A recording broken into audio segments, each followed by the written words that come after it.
аймагуд бие даах хүсэлтэй байна.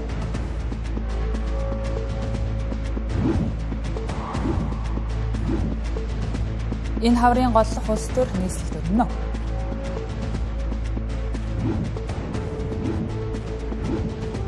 Америк нэгдсэн улсын цагаачлалын визний хоригт орсон 75 улсын нэг нь Монгол улс байна.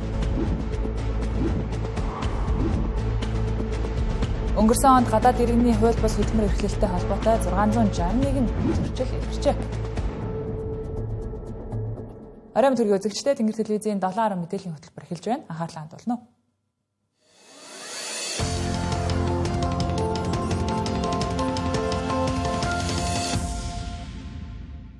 Альч аймаг суманд очсон баригдаж дуустдаггүй эхлүүлээд орхисон барилгууд хөглөрч байна. Эдгээрийн ард улсаас тендер авч мөнгө иддэг цаасны компаниуд бий. Тэд цаасан дээр төсөл бичиж тендер авдагаас биш газар дээр барилга барьж ашиглалтанд оруулдаггүй. Улсын төсвийг өрн таран хийдэг эдгээр компаниудын ихэнх нь Улаанбаатарт байрлалтай дарга нарын шахааны компаниуд гэдгийг аймагуудын засаг дарга нар хэлж байна. Иймд тендер шалгаруулалттай холбоотой зарим эрхийг орон нутагт шилжүүлэх нь зүйтэй гэж хэллээ. Улсын төсвийн хөрөнгө оруулалтуудыг орон нутагт ямар хэсгийг нь шилжүүлэх, ямар хэсгийг нь төрийн худалдаа авах ажиллагаанд байх гэдгийг бас тооцоо судалгаатай хандаач. Тэгэхгүй бол одоо нэг цүнхний компаниудад яриад байдаг. Энэ компаниуд орон нутагт очиод ажил хийхгүй одоо 10 жил гацж байгаач барилгууд байж байгаа шүү дээ. Одоо манай аймаг дээр ихэд хайрхан суман дээр ихэд ингээд 7 жил гацж байгаа 320 хүүхдийн сургууль зөв 1 жилийн дотор барьчих барилга одоо 7 жил бариад одоо гаццсан. Тэгэхэд орон нутгийн компаниуд үүнийг бол одоо хийгээд гүйцэтгээд хүлээлгээд өгчөж байгаа. Улсын төсвөөс хэрэгжиж байгаа энэ төсөл арга хэмжээг энэ Улаанбаатар хотод энэ төрийн худалдаа авахтаар бол зарлагдчих шиг байгаа юм. Үнэхээр шаардлага анхахгүй аж ахуйн нэгжүүд ирэх юм аа. Уг нь энэ одоо жижиг шүжигийн ажлуудын орон нутг руу эрхийн шилжүүлээд өгчүүл яад юм бэ? Ядаж энэ орон нутгт үйл ажиллагаа явуулж байгаа энэ барилга барьж байгаа аж ахуйн нэгжүүд маань бас ажилтаа орлоготой байна. Тэнд бас орон нутагт ажиллаж амьдарч байгаа 5-10 хүн ч гэсэн ажилтаа цалинтай орлоготой болох юм аа. Энэ тал дээр бас ингээд анхаарч өгөөч. Бүхий л юмыг ерөөсөө ингээд наашин төвлөрүүлэх ийм бодлого бариад байна. Хариуцлагагүй ийм компаниуд очиод тэгээ 3 жилийн магадлангийнхаа хуулийг одоо би сайн мэддэг. Тэгээ магадлангаа нэмүүлэх гэж улсын төсвөөр нэмэгдүүлэх гэж явсаар байгаа цаг хугацааг нь авчдаг. Тэгэхээр энэ худалдаа авалтын юмыг орон нутлоо шилжүүлэх эсвэл хийж байгаа компаниудад одоо харж хсаалтанд оруулах талаас нь анхаарч ажиллаач гэдэг нэг тийм санал байгаа. Харж хсаалтыг шадар сайд дор чанд сайд маань бол гаргаад энэ бүх тендерт оролцоод үр бүтээлгүй үн нөртгөө нэмэгдүүлсэн, үндэслэгөө ажилласан бүтээн байгуулалтын хийгээгүй компаниуд харж хсаалт хийгээд худалдаа авах ажиллагааны газраас зарлаж оруулахгүй байх юм чигт ажиллаж байгаа юм байна. Ойр үед бас энэ худалдаа авах ажиллагааны газар худалдаа авах ажиллагааны төлөвлөгөөгөө оны өмнө батлуулдаг. Тэрнийгээ дахиж хянж идэж оруулах чиглэлийг бас засгийн газар дээр чиглэлсэн байгаа.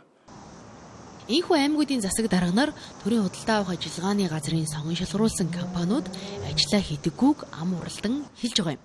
За барилга барьна гэж тендер авчгаад суурнаас өрөм тавиагүй өчнөө олон жишээгч нэрлэлээ. Зарим засгийн газрын тэргүүний зүгээс өнөөхөл өлөг болсон компаниудыг харж хсаалтад оруулна гэх аль дээр үед ярьж байсан зүйлсээр амыг нь хаалаа. За ажлын явц ямар шатандаа явааг дэлгэрүүлж ярих шатар сайд нь ч байсангүй. 10 аймагт дулааны цахилгаан станц барьж өгнө гэж тендерт шалгарсан Солонгосын компани ганц ч станц ашиглалтанд оруулалгүй дампуурчихсан. Ингэснээр одоо аймагуудын төвд дулааны станц нэртэй хагас дутуу баригдсан барилгуудаас өөр юу ч байхгүй байна. Үндсэндээ 2024 оноос хойш станц барих ажил гацаж ганц тоосгоч нэмж баригдаагүй байна. Ингээд хэсэгтэй л 10 аймгийг дулааны станцтай болгох төсөл мухардалд ороод байсан бол цаашид гүйцэтгэгч нь дампуурсан энэ төсөл дээр дахин тендер зарлаж шинэ компани шалгаруулахаар болсныг аймагуудын удирдлагууд хэллээ. 10 аймагт дулааны станц барьж өгөх төслийг бүгд найрамдах Солонгос улсын Экзим банкны хөнгөлөлтөө зээлээр хэрэгжүүлж байгаа юм. За Экзим банкны гол шалгуур нь төсөл хэрэгжүүлэгч компанийг зээл олгогч талаас сонгон шалгаруулдаг. Өөрөөр хэлбэл дампуурсан гэгдэх Бөксөн инженеринг компанийг бүгд найрамдах Солонгос улсаас тендерт шалгаруулж сонгосон гэсэн үг. Эндэж 10 аймагт дулааны станц барих төслийн гүйцэтгэгчид дампуурсан энэ асуудал Солонгосын шүүхтээр явж байгааг салбарын сайд мэдээлж байсан. За гэтэл энэ хугацаанд манай улс зээлийн хүүгийн төлбөрт 290 гаруй сая Америк долларыг төлчгөөд байгаа. Захиад ч төлнө. Цаашид шинэ компани шалгаруулснаар мөн л зардал нэмэгдэхээр болж байгааг хэлж байлаа. Шинэ ажил биш учраас тендер зарлах чинь маш их ажиллагаа орно шүү дээ. Нөгөө компанитайгаа одоо бас хийсэн ажлын дүгнэн хэдэн өвтэй байх, ямар ажил хийсэн, ямар ажил ингээд акт, протокол юмнууд үлдэн, тэгээд одоо үлдсэн ажил дээр нь тендер юмнууд зарлан, тэгээд одоо ингээд чинь 7-8 жилийн өмнөх ажил шүү дээ. Энэ бол маш их цаг хугацаа бөгөөд хөрөнгө санхүү шаардсан ийм л ажил болоод байна. Станц баригдах гэж байгаа болохоор нөгөө аж ахуйн нэгжүүд болон аймагуд өөрсдийнхөө халаалтын зуухаа шинчилдэггүй. Нэгэнт одоо энд баригдчих юм бол үр ашиггүй зардал болох гэдэг учраас тэр энийг хүлээгээд одоо энэ аймагуд халаалтаа шийдэж чадахгүй юм хүнд байдалд орчихсон иймэрхүү байгаад юм. Үндсэндээ одоо санхүүжилтээс болоод барилгын ажил бол бүрэн зогссон юм хүлээлтийн байдалтай байна. Энэ дулааны станц орж иж энэ агаарын бохирдлын асуудал зэгцлэгдэн энэ олон жижиг яндангууд буун за нэг том үндсэндээ нэгдсэн халаалттай болно гэсэн ийм л ач холбогдолтой юм. Үндсэндээ 10 аймагт дулааны станц барих энэ төсөл үр өгөөжөө өгөхөөс өмнө Монгол улсыг өчнөө сая долларын өрн дөнгөж байна. Зөвгөр зогсохгүй дулааны станцуудын ашиглалтад орох хугацаа жил жилээр хойшилж үүнийгээ дагаад төсөв төртгөн ч мөн нэмэгцээр байна. Төр бүсээ чангаалж хэмнэлт хийн гэж аман дээрээ ярьдаг атла 16 дэд сайдыг томилсон. Засгийн газрын шийдвэрийг сөрөг хүчин сөрж дэд сайд нарыг эргүүлэн татахыг шаардсан. Үгүй бол Зандан шатрын засгийн газрыг огцруулна гэж баахан улс төржиж байсан. Гэсэн ч тэд төд удалгүй дэд сайд нарын асуудлаар Монгол Ардын намынхантай хамтарсан ажлын хэсэг байгуулж тагчиг болсон. Үндсэндээ энэ асуудал намрын чуулган завсарлагатай зэрэгцэн замхарсан. Тэгвэл хаврын чуулган нээх үед Зандан шатрын засгийн газрыг огцруулах асуудал ахин амархнэ. Бидний шаардлага үр дүнд хүрэхийн тулд нэгдүгээрт нь засгийн газрын алдаатай бодлогоо засах ёстой. Хоёрдугаарт нь засахгүй болоод бид нар хэлбэрийн хувьд өргөн бариад хэлэлцүүлэхээс гадна үр дүнд хүрч огцруулах ёстой гэж үзэж байгаа. Тэгэхээр 32 гарын үсэг бүрдсэн дахиад огцруулахын тулд 64-өөс дээш гарын үсэг бүрдэх ёстой. Оны төгсгөлөөр чуулган завсарлах үе шинэ жилийн үеэр үндсэндээ гишүүдийн эрс бас жоохон хангалтгүй байсан.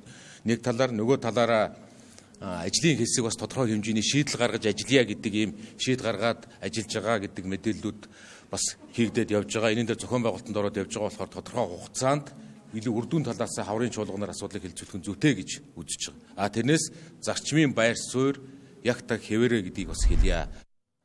Улс төрийн голлох тоо намууд 2025 онд багтааж их хурлаа зохион байгуулж намын үндсэн дүрмдээ өөрчлөлт оруулан шинэ дарга нараач сонгоод амжсан. Тэгвэл шинэ онд бүтэц бүрэлдэхүүнийг дагаж нийслэлийн намын хороод, намын дэргэдэх залуус эмэгтэйчүүдийн байгууллагын даргын сонгуулиуд шиш хилээд аран болох нэ. Албан бус мэдээллээр нийслэлийн ардчилсан намын даргад Лодо Самбуу, нийслэлийн Монгол Ардын намын даргад Батамгалангийн нэр идэвхтэй яригдаж, үүнийг дагсан зорилтот сэвэж сайтуудаар хийгдэж эхэлжээ.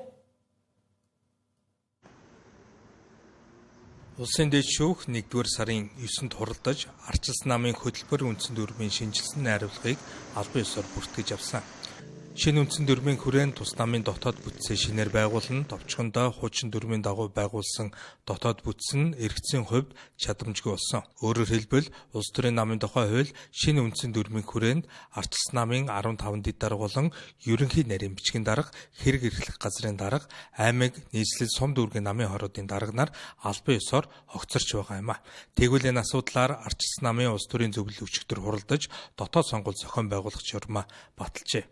Ингэснээр 2026 оны 2 дугаар сарын 1-ээс 3 дугаар сарын 10-ны хооронд нийт гишүүдийнхээ шинжилсэн бүртгэлийг хийж дуусаж 2026 оны 3 дугаар сарын 10-наас 4 дугаар сарын 1-ний хооронд дотоод сонгуулаа зохион байгуулахар болжээ. Нийслэлийн ардчилсан намын даргад нийслэлийн иргэдийн төлөөлөгч Бадарсан, захим хөгжил, инновац харилцаа холбооны сайд асан улсын хурлын гишүүн Баатар Хүү, улсын хурлын гишүүн Лодо Самбуу нарын нэр хүчтэй яригдж байна.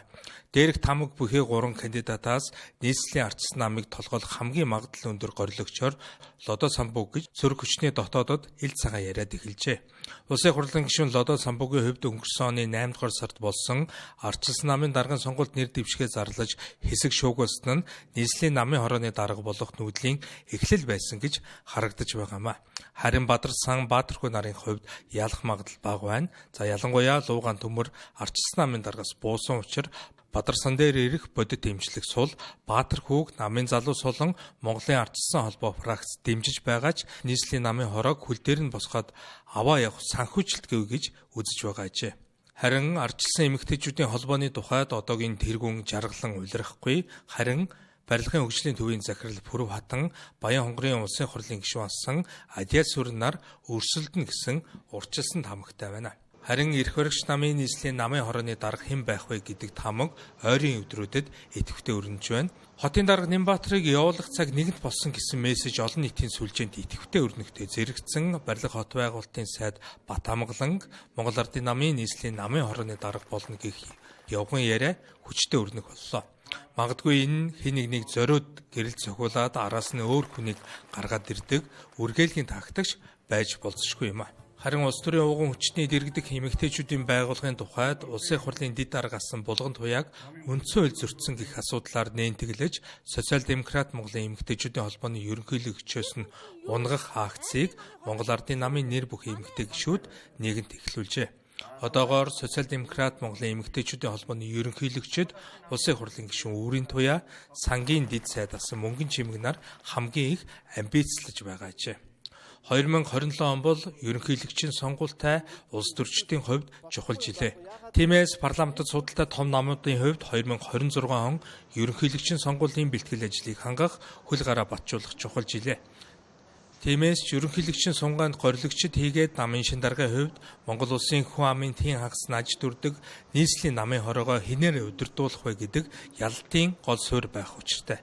Тиймдээж 2 том намын нийслэлийн намын хороо эмэгтэйчүүдийн байгууллагыг хэн толгойлох вэ гэдэг нь 2027 оны сонгуулийн үр дүнд нөлөөлөх чухал нүүдэл болох учраас энэ хаврын голлох улс төр нийслэл өрнөхөөр байна.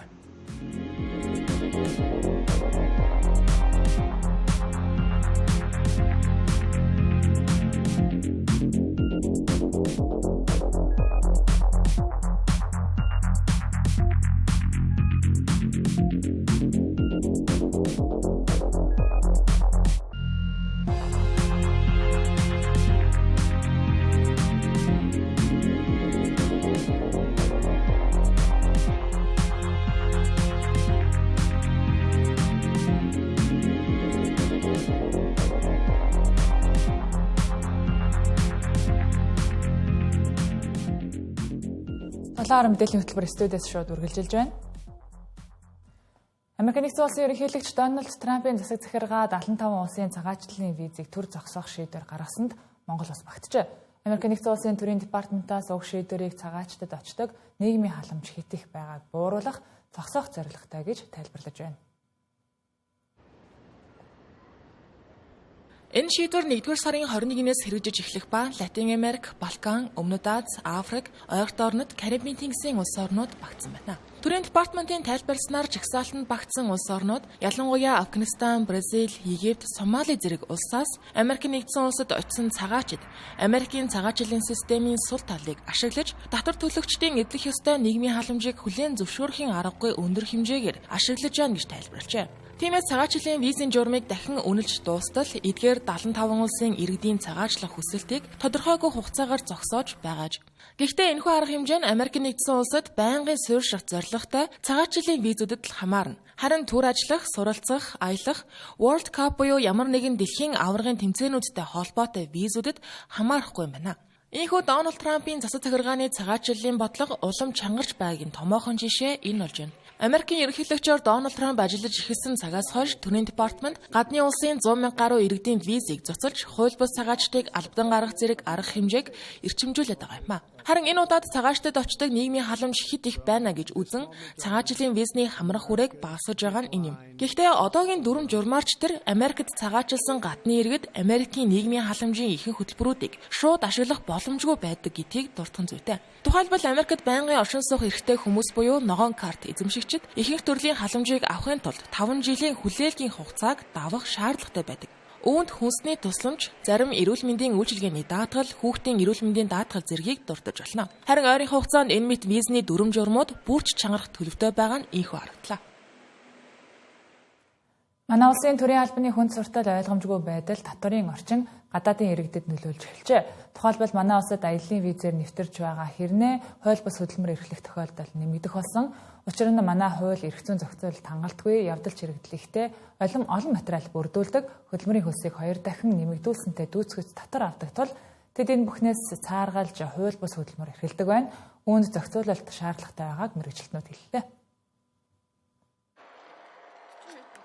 Өнгөрсөн онд 661 иргэн аяллийн визтэй ч хууль бус хөдөлмөр эрхэлжээ. Энэ нь 30 орчим хувиар өссөн үзүүлэлт юм а. Ихэвчлэн Солонгос, Хятад, Япон, Узбекистан, Бангладеш зэрэг улсын иргэд хууль бус хөдөлмөр эрхлэх тохиолдол нэмэгдэж байгааг хэллээ. Тухайлбал Япон, Солонгос улсын иргэд зөвшөөрөлгүй хууль бусаар гоо сайхны хагалгаа хийх тохиолдол нэмэгдэх болжээ. Тэд 2-3 хоногийн хугацаатай визээр ирдэг учраас эргээд тухайн үйлчилгээг авсан Монгол улсын иргэдэд эрсдэл дагуулж байна. Мөн Итали, Солонгос улсын иргэд аяллийн визээр Монголд ирж шашны үйл ажиллагаа явуулах тохиолдол ч нэмэгдэж байна гэлээ. Харин Хятад, Узбекистан, Бангладеш зэрэг орны иргэд барилгын салбарт хууль бусаар ажиллах нь их байна.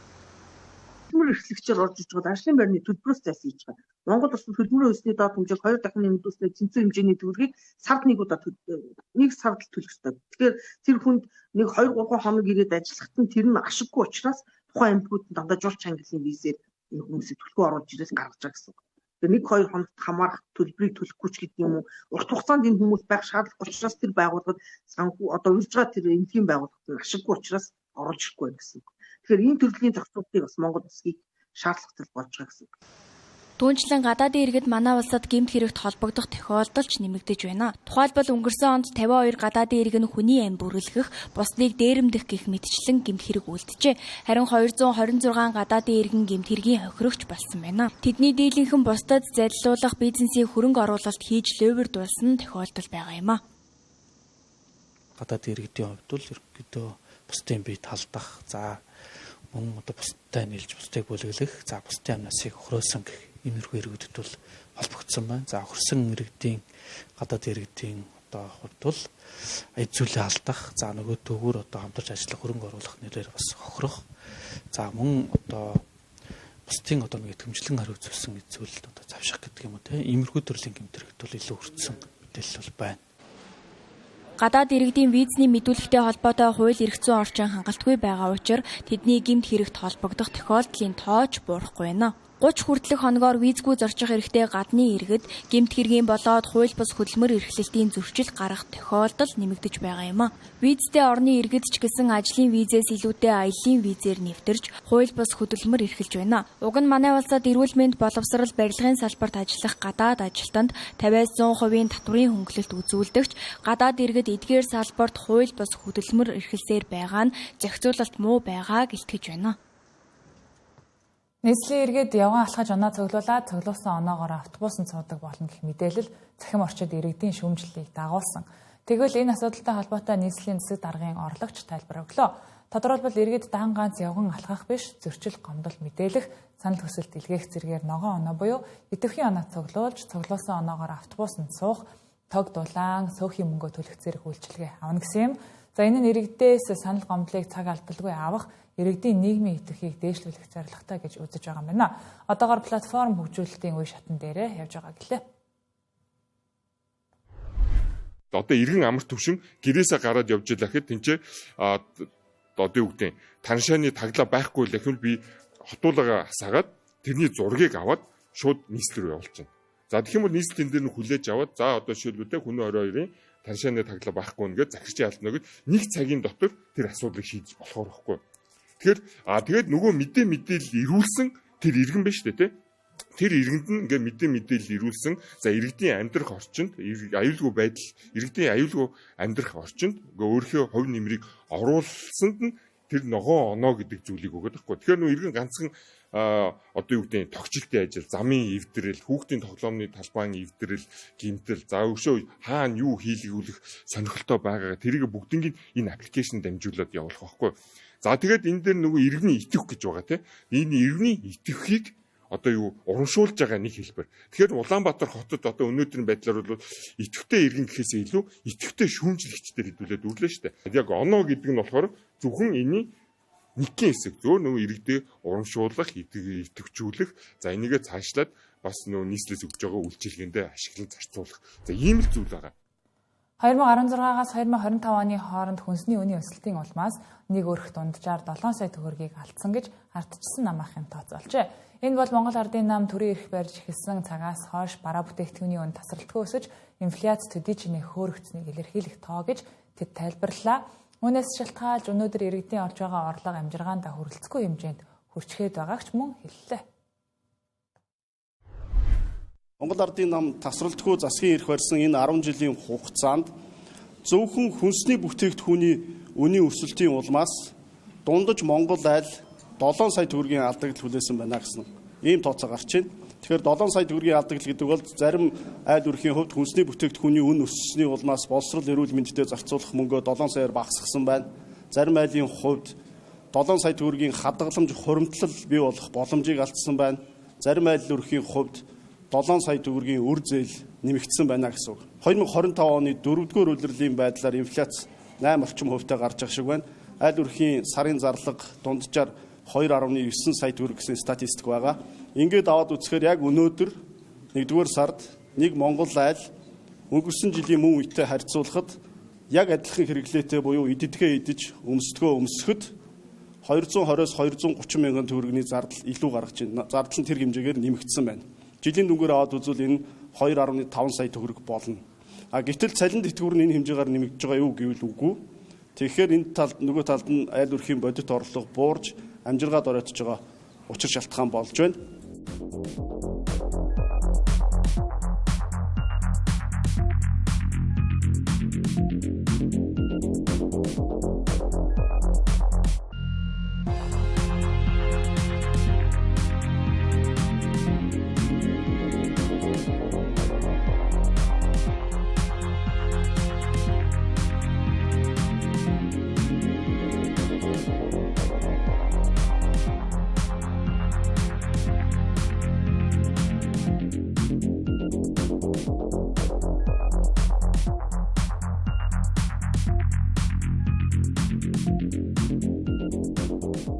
Тэнгэр телевизтэй хамтаагаад баярлалаа үзэгчдээ 7 мэдээллийн хөтөлбөр хүргэлжилж байна. Дэлхийн нийтийн хүүхдүүдийн сайн сайхны төлөө олон улсад үйл ажиллагаа явуулдаг One Sky байгууллага Азийн 3 улсад үйл ажиллагаагаа явуулдаг байна. Манай улсад 2018 оноос эхлэн хүүхэд хамгаалал, хүүхэд хөгжлийн чиглэлээр үйл ажиллагаа явуулж байгаа юм байна. Энэ хугацаанд 2500 гаруй эцэг эхчүүдийг хүүхэд хүмүүжүүлэх зөв даатгал суулгах сургалтад хамруулжээ. Энэ мэд хүүхэд хамгаалах хөгжлийн чиглэлээр зохион байгуулах олон арга хэмжээнд хамтран ажиллахаар Монос хүнс компанитай хамтын ажиллагааны санамж бичиг байгууллаа.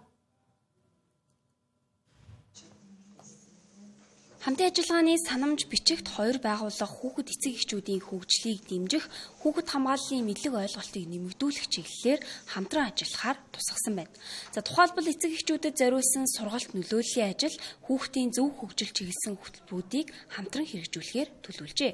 One Sky олон улсын байгууллагын төлөөлөгчийн мэдээлснээр тус байгууллагын шинжлэх ухаанд суурилсан сургалтын арга зүйг ашиглан эцэг эхчүүдэд хүүхэдтэйгээ эерэг харилцах, сэтгэл зүйн болон нийгмийн хөгжлийг нь дэмжих мэдлэг олгодог байна. Эдгээр сургалтыг цаашид илүү олон хүнд хүрэхэд хувийн хвшлийн оролцоо чухал гэдгийг онцоллоо. Харин Монс хүнс хувьцаат компани зүгээс нийгмийн хариуцлагын хүрээнд хүүхдийн эрүүл аюулгүй орчинд өсөж хөгжихийг дэмжих ажлыг тогтмол хийж ирсэн бөгөөд энэ удаагийн хамтын ажиллагаа нь тэдний нийгэм чиглэсэн бодлогын нэг хэсэг гэдгийг онцолсон юм а. Бидний хувьд бол гол зорж байгаа юм бол бага насны хүүхдийн буюу 0-6 настай хүүхдийн хөгжил тий за тэнд одоо ингээд хамгийн хүрээ оролцоотой байгаа эцэг эхчүүд тий за дээрэс нь цэцэрлэгийн багш нар, сургууль хүмүүжүүлэгч, хүүхд харах үйлчлэг эрхлэгч нар гэдэг ингээд тухайн одоо хүүхдийн хөгжилд хамгийн хувь нэмэр оруулж байгаа хүмүүс рүү чиглэсэн одоо үйл ажиллагааг зохион байгуулж байна.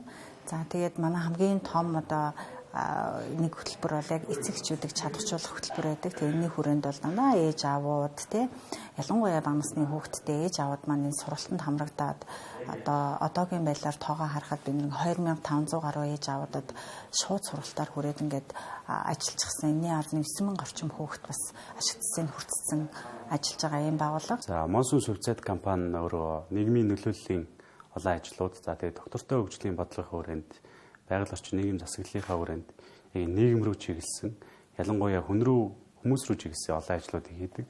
Хүүхдүүдийг илүү зөв тэгээд илүү системтэйгээр байлгахад энэ One Sky байгууллага маань үнэхээр мундаг ажлуудыг зохион байгуулж байгаа. Тэгээд Монгол хүүхдүүдийг ч гэсэн илүү хамраад ажиллаж байгаа нь маш их таалагдсан учраас манай хамт олон энэ төсөлтэй хамтраад ажиллаж байгаа. Олон улсын байгууллага хувийн хвшил хамтран нийгэмд хэрэгтэй бодит ажил хийж байгаагийн нэг жишээ энэ юм.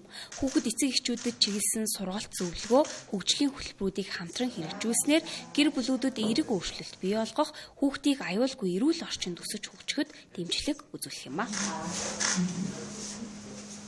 Дэлхийн 100 гаруй улсад ургадаг артишок ургамлыг манай улсад 2007 оноос хойш тариалж эхэлжээ. Монголд ургадаггүй артишок ургамлыг эх орондоо нутагшуулснаар хүний эрүүл мэндэд тустай олон бүтээгдэхүүн үйлдвэрлэлд зогсохгүй, органик хүнсний үйлдвэрлэл эрүүл мэндийг дэмжих судалгааг шин түвшинд гаргаж байна гэж салбарын судлаачид үзэж байна. Энэ хүрээнд артишок эрдэм шинжилгээ инновац сэдвт үндэсний эрдэм шинжилгээний хорол өнөөдөр зохион байгуулагдлаа. Энэ удаагаар бол артишокийн навчин цуснд холестерины хэмжээг бууруулах, илгэний үйл ажиллагааг идэвхжүүлэх шээс хөөх зэрэг үйлчилгээтэй байна. Манай улсад артишок ургамлын үр шимийг олон нийтэд таниулах, органик хүнсний үйлдвэрлэл, үндэсний үйлдвэрлэлийг дэмжих зорилгоор олон төрлийн эмнэлэг зүйн туршилт судалгаа, үйлдвэрлэлийн технологийн боловсруулалт, хэрэглэгчдийн эрүүл мэндийн үнэлгээ зэрэг ажлуудыг амжилттай хэрэгжүүлжээ. Үүний үр дүнд оюуны өмчийн 8 патентын эрх авсан гэлээ. Тэгэхээр 2007 онд энэ бидний хийсэн сонголт авах вөхөр 2007 онд дэлхийн шилдэг хүнсний ногоогоор шалгарсан энэ артишок гэдэг ургамлыг Монголд нутагшуулах боломж байна гэдэг ажиллагаа эхэлсэн. За тэгэхээр артишок ер нь яагаад ингэж сонирхол татж байна вөхөр энд нэг зохицуулах үйлчилгээ эсвэл нэрэгдсэн тэр үйлчилгээний асуудал яригдж байгаа юм л да. Зохицуулах үйлчилгээ гэж юу юм бэ? Ер нь яг хөө ингээд хүнс хоолны хэрэглэн дээр ийм төрлийн хүнс орсноороо тэр биеийн организмыг цэвэрлэх, за бас эрүүлжийг хандлагатай болгох, за тийм зохисгоос хөргөн нөлөөллүүдийг бууруулах гэдэг ийм олон талын юмыг л гаргах чадвартай юм хүнсний төрлийг зохицуулах үйлчилгээнээс гэдэг байгаа. Тэгээ манай эрдэмтэд Хөжөө аж ахуйн сургуулийн профессор Даваа Батнасан гээд эрдэмтэд бол энэ артишокийг Америкийн нэгдсэн улсаас авчирч тарьсан. Тэгээ Монголоор нөхцөлөөр артишок сайн ургасан. Нэгдүгээр сайн ургуулсныхаа дараагаар одоо 3 чиглэлээр нэгдүгээр хүнсний бүтээгдэхүүн, хоёрдугаар одоо эрүүл мэндийн бүтээгдэхүүн, гуравдугаар нь эм болох чиглэлээр одоогоос ер нь бараг 20 жилийн өмнөөс бид хамтарч ажилласан. За бид бол эм болох чиглэлээр нь ер нь артишокын сулгааны явцад бол хобитас гэж юм гарсан. Судлаачдын хэлж байгаагаар артишок ургамлыг Монгол орны хөрс цагуурын нөхцөлд нутагшуулсан нь эрүүл мэнд хүнсний салбарт төдийгүй хөдөө аж ахуйн үйлдвэрлэлийг төрөлжүүлэхэд чухал ач холбогдолтой болж байна. Цаашид артишокийн түүхийн эдэд суурилсан эм эрүүл мэндийн бүтээгдэхүүн, органик хүнсний үйлдвэрлэлийг нэмэгдүүлэх, шинжлэх ухаанд суурилсан судалгаа инновацийг хөгжүүлэх боломж бүрдсэн гэж үзэж байна. Мөн артишок ургамлыг нутагшуулах ажлын үр дүн нь дотоодын үйлдвэрлэлийг дэмжихээс гадна олон улсын зах зээлд өрсөлдөхүйц бүтээгдэхүүн бий болгох үндэс суурь тавьж байгааг онцолж байна. Ковид цар тахлын үеийн хөл хорой цэцэрлэг сургуулийн завсарлагаас үүдэлтэйгээр Монгол хүүхдүүдийн тэр дундаа 5-аас 10 наснуудын хэл ярианы хөгжлийн хоцрогдол хүнд болон хүндөвтөр хэлбэрээр нийтлэг ажиглагдах болжээ. Мөн Монгол хэлний өдөр тутмын хэрэглээ маш тааруу байгаагаас хэлд хожуу орох, багшийн зааж буй хичээлийг их хэлээр ойлгож чадахгүй байх үзэгдэл нийтээр хавтгаарсан нь зайлшгүй анхаарах хандуулах асуудал болжээ. Эхлэлний мэрэгжилтнүүдийн сүүлийн үеийн судалгааг үндэслэвэл сургуулийн өмнөх боловсролын нэг ангид барагцаагаар 20-с 25 хүүхэд байна гэж үзвэл доор хаяж 4-с 5 хүүхэд хамгийн хөнгөндөө авиа дуудлагын бэрхшээлтэй байна. Энэ дамжирвал хэл ярианы хөгжлийн хүндрэлтэй болох эрсдлийг бий болгож байна. За үүнд гаднаас нөлөөлж буй үндсэн шалтгааныг дэлгэцийн хамаарлаас шууд нөлөөтэй гэж үзэж байна. За урд нь бол бид нөгөө өшөө юу байхдаа бид нөгөө дэлгэцтэй бас хамааралгүй амьд харилцаа үүсгэж хүүхдүүдтэй бүрэн харилцаатай, эргэх холбоотой харилцаатай ингэж байдаг эсвэл одоо хүүхдүүд маань дэлгэцэнд бүгдээрээс хүн болгоны гар утсын таблетийн хүн болгоны өдөр тутмын ажлын хэрэгцээ болцсон байгаа учраас аргагүй хүн болго энийг үзээд хүүхдүүдтэй бид нар бас цаг хугацаа гаргаж бид нар хүүхдүүдтэй харилцаж чадахгүй. Тэгэхээр хэл яриад сурцсан гэж бол ярьж хэл яриад сурцдаг. Харилцаанд орж хэл яриад сурцдаг болохоос одоо утсан дээрээс юм үзээд тэрийгэ дагаж дуурайгаад хэл яриад суралцж байгаа юм асуудал биш байгаа. Хоёрдугаар талаар хүүхдүүд маань яагаад ингэж маш олон төрлийн авиан дуудлагын бэрхшээлтэй. Тэгээд дээрээс нь хүүхдүүд маань яагаад ингэж үгээ одоо бүтэн зөв хэлж чадахгүй ингэж байна гэдэг бол энэ нөгөө гадны нэвтрүүлгийг одоо хүүхдийн маань 3.5 нас хүртэл энэ хугацаанд нь одоо гадаад нэвтрүүлгийг маш их хэмжээгээр үзүүлсэнтэй холбоотой. Тэгээ ингэж маш их үзүүлснээс болоод хүүхэд маань тухайн тэр гадаад авианыхаа авианыхаа үгийн тэр байрал зохицолд нь хүүхдээ өгүүлэх хэрэгтэй бүр зохицсон хөвшдөг. Монгол хэлний үгсийн санг тооцоолохын тулд томоохон толь бичгүүдээр баримжаалбал 100-аас 120 мянган үг бүртгэгдсэн байдаг. Үүн дээр нутгийн аялгау, хуучин бичгийн үг, мэргэжлийн нэр томьёог оролцуулбал монгол хэл 200-аас 300 мянган үгтэй гэж баримжаалж болно. Харин өдөр тутамд идэвхтэй ашиглагдаж буй үгсийн сан 15-аас 20 мянган үгэнд эргэлддэг гэдэгч хотынхны ярианы хэл тэр дундаа хүүхэд залуусын их хэлний баялаг үүнээс 2-оос 3 дахин бага байгаа нь сэтгэл эмзэглүүлсэн дүү юм а. Үүний шалтгаанд нөхцөл нь өсвөр насных ном уншихаа болсон урт текстийг ойлгож хүлээж авах чадвар сул чухал шаардлагатай мэдээлэлээ богино рилс, сошиалын бичлэгүүд, YouTube контентоос авч буй зэрэгтэй шууд хамааралтай гэж үзэж байгаа юм а. Бас тэр блогерууд гэж хэлдэг инфлюенсер гэж сүүлийн үед нэг үг бас яриад байна тий.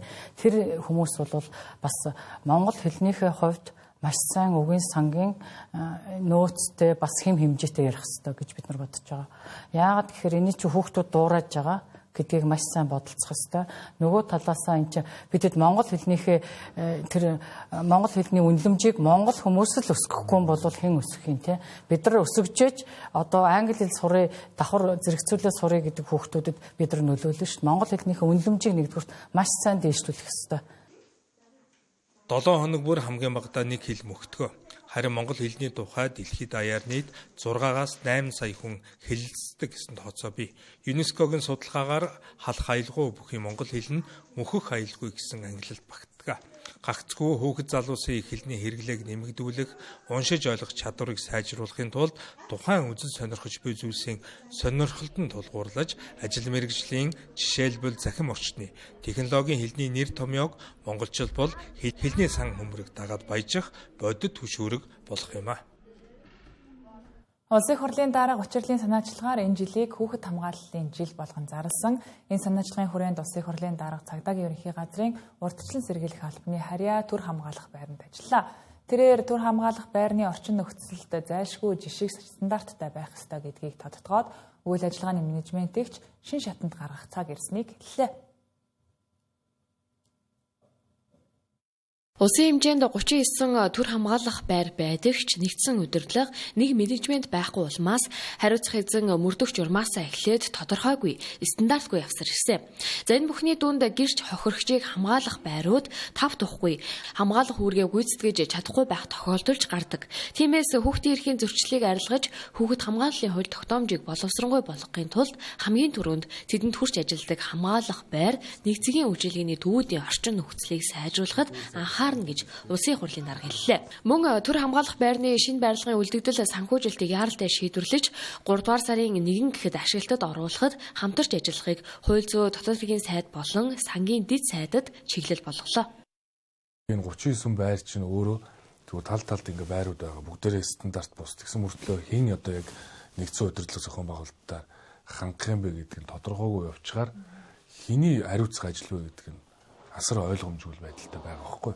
Төр хамгаалах байр бол нэг юм стандартын бус бол байж болохгүй. Тэгэхээр төр хамгаалах байруудаа бид нэг юм стандартд оруулаад за яг л нэг ийм стандартын дагуу төр хамгаалах байр байх ёстой маа. Энэ жишгийн дагуу энэ 39 төр хамгаалах байраа барьж байгуулаа гэдгийг шахаж шаардах хэрэгтэй. Манай улсад гэрч хохирогчийг хамгаалах 23 төр байр 16 нэгцгийн үйлчилгээний төв үйл ажиллагаа явуулж байна. За үүнээс цагдаагийн ерөнхий газарт 6, эмнэлгийн байгууллагад 4, хүүхэд гэр бүлийн хөгжлийн хамгааллын газарт 29 байр хариалагддаг. Эдгээр байруудаар жилд дунджаар 299 хүн үйлчлүүлж, эрх зүйн тусалцаа, хүүхэд хамгааллын үйлчилгээ, сэтгэл зүйн болон эмнэлгийн тусламж зэрэг гэр бүлийн хүчирхийлэлтэд тэмцэх тухай хуульд заасанчлан 7 төрлийн үйлчилгээг авдаг. Гэр бүлийн тухай хууль болон хүүхдийн эрхийн тухай хуульд нэмэлт өөрчлөлт оруулсан ч хүүхдийн эрхийг хамгаалах гэдэг үндсэн байгаа онохгүй байна. Тухайлбал эцэг гэдэг нэрнээс цаашгүй итгээд хүүхдийн эрхийг зөрчиж байгаа тохиолдолд Монгол улсын хууль түүнд үйлчлэхгүй хүүхдийг шар махтай нь хатааж байна.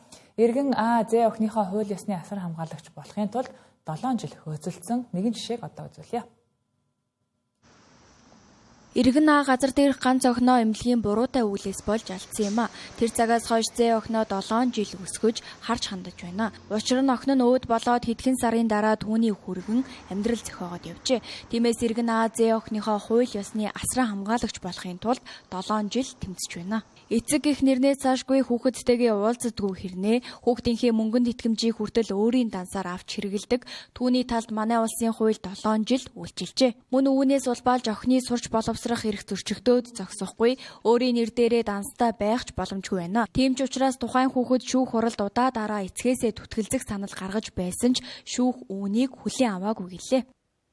Хүүхдтэй гацаа харалт авах хэрэгтэй. Үнэхээр эзэнгүй хүүхдүүд зөндөө байна шүү дээ. Яг үндсэндээ улсаас ирж байгаа мөнгөний авч байгаа хүмүүс эцэг ч юм уу их ч юм байдаг. Тэр амиа бодсон эцэг эхчүүд их байх шүү гэдгийг би хэлмээр санагдаж байна. Анхан шат таахгүй дээр алтаас асран болж дотор үстэр манай эсрэг гараад хөргөн талд гараад. Тэгээд манайх дээд төгсөн чинь дээд болохоор анхан шат таахгүй шат хоёрыг болохоор хүчингүй болгочихтой байна. Тэгээд манай асран болж дотор хүсэл гаргасан байгаа шүү дээ. Алтаас асран. Тэрийг болохоор хэрэгсэхгүй болгочихтой. Манай улсын хуульд тухайн хүүхдийн эцэг эхийн аль нэг нь байгаа цагт хууль ёсны асран хамгаалагчийг төтгөлзүүлэх боломж хомос байлаа гэхэд сунжирсан урт хугацаа шаарддаг байна. Тухайлбал хүүхдийг орон сууц, хувцас, хоол ундаар байнга санаатай гачигдуулсан, хөдөлмөрийг нь зөв бусаар ашигласан, орон гэрээсээ дайжуулсан хүний эцэг их байх эрхийг 6 сар хүртэл хугацаагаар шүүх хязгаарлаж болно. Түүнчлэн эцэг их байх эрхийг хязгаарлах тухайн нэхэмжлэлийг эцэг их нь эсвэл төрөл садангийн хүн болон бусад иргэн хүүхдийн эрх ашиг сонирхлыг хамгаалах байгууллага шүүхэд гаргах хэрэгтэй гэж заасан байна. Гэхдээ энэ хууль үнэн чанартай үйлчлэх ёстой иргэндээ үйлчлэхгүй байгааг дээрх жишээ харуулж байна. Гэр бүлийн тухай хууль, хүүхд хамгааллын тухай хуулийн хувьд бол учир дутагдaltaй байдаг. Цогц системтэй байх ёстой гэдэг зохицуулт нь хүүхд хамгааллын тухай хуулийн дээр байдаг боловч гэсэн одоо яг боддоор яаж тэр системд бий болсон гэдэг юм ч байхгүй. Одоо хүүхдийн эрх ашиг хөндөгдөж байгаа. Одоо энэ кейсийн хувьд бол юу гэдгийг хүүхдээ гадагшаа сургуульд явуулах, найзуудтай нь аялалд явуулах энэ төр тохиолдлуудад хүүхдээ аваад явъя гэхээр аавынхын зөвшөөрөл хэрэгтэй болдог. Аав нь яг шүүхтэр би хэрвээ яаж байгаа бол над дээр ирээд итгэмжл авах юм бол би өгж болно гэдэг зүйлийг ярьдаг ч гэсэн бодит байдал дээр бол тэр нь хэрэгждэггүй. Альва хүүхдийн эрхтэй холбоотой хууль тогтоомжийг батлахдаа яг бодит байдал дээр нь ажиллаж байгаа хууль жимгөөлөгчдөө саналт хүсэлт авдаггүй, тэдний дунд хилэлцүүлэг өрнүүлэхгүй баталсаар ирсэн нь ийм нөхцөлд хүргэсэн гэж хуульчид тайлбарлаж байна. Үүнээс гадна дээрх үйл явдал нь төрийн байгууллагуудын уялдаа холбоогүй ажилдаг байдлыг харуулж байгаа тод жишээ юм. Хүүхдийн эрх зөрчигдөж байгаа энэ асуудлыг 7 жилийн хугацаанд Харьяа сумынхаа хандаж болох газраас эхлээд улсын дээд шүүх X ерөнхий сайдад хүртэл хургуулж байжээ. Гэтэл одоо хүртэл шийдэгдээгүй хэрнээ иргэн ааг хүргэн нь нэр хүндэд халтлаа гэх шалтгаанаар шүүхэд өгчээ.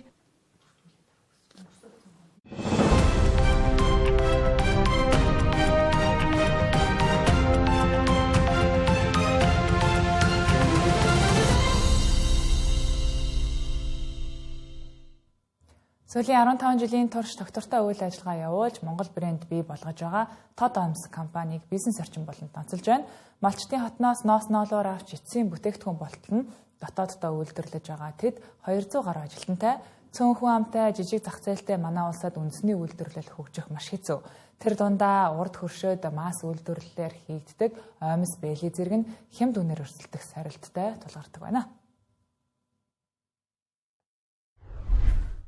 Манай Тод Омс компани 2011 онд үүсгэн байгуулагдсан. 15 дахь жилдээ үйл ажиллагаа явуулж байгаа. Бүх төрлийн даав омс, болон бүх төрлийн ноосон омс, ноос ноолор сарлын хөрөнгө сүжин бүтээгдэхүүнүүд зах зээлд нийлүүлж байгаа юм.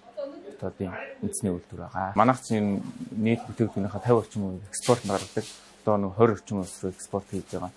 Яг сэрүүн үйлдвэрлэлтэй гэсэн. Тэгэхээр одоо яг нэг он гараад юм уу яг нэг цагаан сарын баяр төгсөнтэй холбоотой дотоодын хэрэглэгчтэй хэрэгцээ шаардлага одоо өсөж явж байгаа. Үүний хувьд бол бид нэр хамгийн боломжит үнийн түвшнэл гаргаж ирж байгаа. Мэдээж бид нар нөгөө дотоод бол гадны зах зээл импортоор орж ирж байгаа юмс гэдэг юм уу тэр бүх юмтай өрсөлдөж байгаа учраас үнийн бодлогын хувьд хамгийн боломжит үнийн түвшингөө л гаргаж ирж тавьж байгаа гэсэн. Одоо өмнө нь бол нөгөө хэсэгт бараа гэдэг амар тийм шиг анхаардаг байсан бол одоо сүүлийн жил дотоодын үйлдвэрийг хэрэглэгчид нь өөрөө айгүй их дэмждэг болсон. Яг тэгэхээр дотоодоо үйлдвэрлэж байгаа 100% эх орондоо үйлдвэрлэж байгаа бүтээгдэхүүнийг сонгож бэлгэлдээ гэдэг уриалга ч юм уу захим орчинд бас олон зүйлүүдийг явагдаж байгаа. Энэ хүрээндээ бол үндэсний үйлдвэрлэлээ дэмждэг болсон. Нөгөө төгөр нөгөө бүтээгдэхүүнийхээ чанарыг хэрэглэгчид маань мэддэг болсон учраас үндэснийхээ үйлдвэрлэлийг бэлгэлдээ. Яг үндэсний үйлдвэрлэлийн дотоодоо гарч байгаа юу бэлгэлдээ гэдэг юу сүүлийн жилүүд түгээн мэднэ. Энэ чиглэлдээ бол хэрэглэгчид нэмэгдээ явж байгаа. Ер нь бол нөгөө хэрэглэгчдийн гол шаарддаг чанар гэдэг. Бид нар чанартай бүтээгдэхүүн үйлдвэрлэж чанартай зах зээл байх юм бол хэрэглэгчид илүү дотоод үйлдвэрийг дэмжиж байгаа. Тэгэхээр манай үйлдвэр бол анхан шатнаас авахгүй ноос нуулуур гэхэд одоо бүх дамжлагаа өөрийнхөө үйлдвэрээр явуулж байгаа. Одоо манай анхан шатны үйлдвэрээс тусдаа байрлаж байгаа чинь малчтынхаа хотноос аваад энэ эцсийн бүтээгдэхүүн бүх дамжлага манай өөрөө үйлдвэрийг болохоор ямар нэгэн чанарын юу алдагдах боломж байхгүй. Чанартай гарч байгаа учраас бол бид нэр бүтээгдэхүүндээ нүүр бардам. Тэгээ хэрэглэгчид маань 100% сонгох гоё шалтгаан болж байгаа гэсэн. Мөн бүтээгдэхүүндээ бид нар өөрөө нөгөө олон улсын чанарын сертификатууд, өөрөө органик бүтээгдэхүүн гэдэг юм уу бүтээгдэхүүн ISO 9000 гэдэг чанарын гэрчлэгийг нэвтрүүлээд явж байгаа гэсэн. Тэнгэр телевизийн 7 10 мэдээллийн хөтөлбөр студиэс шууд хүрлээ. Анхаарал хандуулсанд баярлалаа.